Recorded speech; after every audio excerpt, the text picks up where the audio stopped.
റെഡിയാ? ഓ എന്തിട്ടാണ് ഇപ്പൊ പേപ്പറിൽ കാണുന്നേ? നെയ്യാറ്റിൻകരയ്ക്കടുത്തുള്ള ആറാലമ്പൂട്ടിൽ ഗോപൻ എന്നയാളുടെ വീട്ടുമുറ്റത്ത് ഒരു ദിവസം ഒരു ശവക്കല്ലറ പ്രത്യക്ഷപ്പെടുന്നു. എന്തൊക്കെയാണ് ഈ കൊച്ചു കേരളത്തിൽ സംഭവിക്കുന്ന?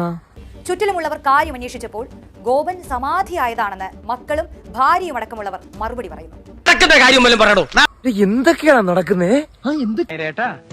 വെറുതെ അത് ഇതൊന്നും പറയണ്ടോ, ആളുകൾ കേട്ടാ നേരാന്ന് വിചാരിക്കുന്നില്ലടാ.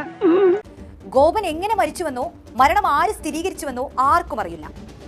എല്ലാം തീരുമാനിക്കുന്നത് മുകളിലുള്ള ഒരാളാണ്. അല്ല, മുകളിൽ ആരാണ്? എങ്ങനെയാണ് മരണപ്പെട്ടത് എന്ന് ചോദിച്ചപ്പോൾ മരിച്ചു എന്ന് പറയാൻ പാടില്ല എന്നാണ് കുടുംബം പറയുന്നത്.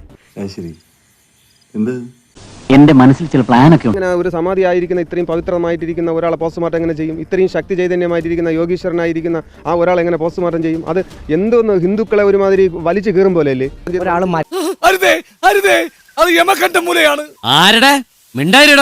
അയാൾ മരിച്ചെന്നോ? നിങ്ങൾ ചുമ്മാ ആവശ്യമില്ലാതെ പറയരുത്. മരിച്ചിട്ടില്ല, സമാധി. ഒരിക്കലും ഡോക്ടർക്ക് ഒന്ന് തൊടാൻ പാടില്ല. അതൊന്നും ആ ഡോക്ടർ വന്ന് ഒരിക്കലും അത് ആ സമാധിയിൽ തൊട്ട് ആ കളങ്കപ്പെടുത്താൻ പാടില്ല.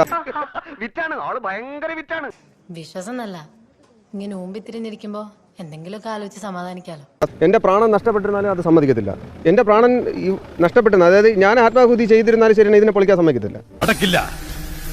അതിന്റെ പേരിൽ ചത്തൊടുങ്ങേണ്ടി വന്നാലും നടത്തിക്കില്ല സെൽവം. മുൻകോപിയാ, ചെറിയ മൂലക്കുറിന്റെ അസ്കിതണ്ടേ, അതൊന്നും പ്രശ്നമാക്കണ്ട. ദിവ്യശക്തി ഉണ്ടായിരുന്ന ഗോപൻ സമാധിയായതാണെന്നും അതിൽ ഭരണകൂടത്തിനോ പോലീസിനോ യാതൊരു കാര്യവുമില്ലെന്നും ഇത് തങ്ങളുടെ വിശ്വാസവുമായി മാത്രം ബന്ധപ്പെട്ട കാര്യമാണെന്നുമാണ് കുടുംബത്തിന്റെ വിശദീകരണം. നിങ്ങൾ അടിച്ചു പൊളിയുണ്ട്. ഞാനോ? നിങ്ങളതിൽ അടിച്ചു പൊളിയാ. ഞാനാ നന്നായത്. ബെസ്റ്റ് പെർഫോമർ ആയിട്ട് നിങ്ങള്. കൊലപാതകമാണോ എന്ന സംശയം വരെ നാട്ടുകാർ ഉന്നയിക്കുന്നുമുണ്ട്. അടിമുടി ദുരൂഹത നിറഞ്ഞ ഈ സംഭവം വളരെ പെട്ടെന്ന് തന്നെ ചർച്ചയായി മാറി. കല്ലറ പൊളിച്ച് ശാസ്ത്രീയ പരിശോധന നടത്തി ഗോപന്റെ മരണകാരണം കണ്ടെത്തണമെന്ന് നാട്ടുകാർ തന്നെ ആവശ്യപ്പെട്ടു. എന്ന് പറയുന്ന ഒരു പന്നൻ വന്ന് നിന്നുകൊണ്ട് ഇവിടെ ഹിന്ദു മുസ്ലിങ്ങളെന്ന് പറഞ്ഞുകൊണ്ട് വർഗീയ തിരിച്ച് സംസാരിക്കും. ഇവിടെ ഒരു ഹിന്ദു ഇല്ല, ഒരു മുസ്ലിം ഇല്ല. ഇവിടെ പോലീസിന്റെ നിയമം വശമാക്കി പോലീസ് നിയമം നടപ്പിലാക്കുക, അത് മാത്രമേ ഉള്ളൂ.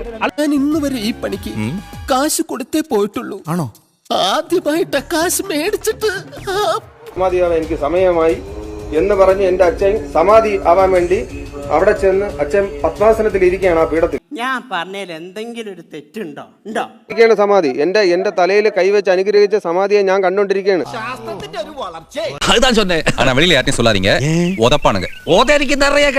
ബിപിക്കുള്ള ഗുളികയും കഴിച്ചു, പിന്നെ ഇൻസുലിനൊക്കെ വെച്ചതിന് ശേഷമാണ് കഞ്ഞിയൊക്കെ കുടിച്ചു സമാധിയാവാൻ പോകുന്നതെന്ന് വന്നതിന് ശേഷമാണ് അവിടെ നിന്ന് വന്ന് സമാധി ഇരുന്നത്. എന്താ ഷൈട്ട് പറഞ്ഞേ? നിങ്ങൾക്കിപ്പം കുറച്ച് വിടല് കൂടിയണല്ലേ? നിനക്ക് എങ്ങനെ സാധിക്കുന്നു? എനിക്ക് ഒരൊത്തും പിടിയും കിട്ടുന്നില്ല. മരിക്കാൻ പോണ ആള് BP-യുടെ ഗുളിക കഴിച്ച്, ഷുഗറിന്റെ ഗുളിക കഴിച്ച്, പിന്നെ കഞ്ഞി കുടിച്ച് മരിക്കാൻ പോണ ആൾ ഇതെല്ലാം ചെയ്തിട്ട് പോകും. ഞാൻ അയ്യൊക്കെ ജനിക്കുന്നതിന്റെ മുന്നേ ഉള്ള കാര്യങ്ങൾ ഞാൻ പറയുമ്പോൾ വിടലാന്ന് അങ്ങോട്ട് പറഞ്ഞ് തള്ളിക്കളയരുത് കേട്ടോ. മരണം ഉറപ്പിക്കാൻ ഒരു ഡോക്ടർ പറയണ്ടേ? അതെങ്ങനെ? ഞങ്ങൾ പറഞ്ഞില്ലേ മോനെ, നമ്മൾ സത്യമല്ലേ പറയുള്ളൂ. നമ്മൾ പറയുന്നത് സത്യമാണ്, നീ നമ്മളെ വിശ്വസിക്കൂ. Sentimental and psychological move. ഡോക്ടർമാർ വല്ലതും പറയണ്ടേ? അങ്ങനെ പാടില്ല. എന്റെ കണ്ണോട് ഞാൻ അമ്പലത്തിൽ നിന്ന് വരികയെന്ന് ഞാൻ കളത്തരൊന്നും പറയാല.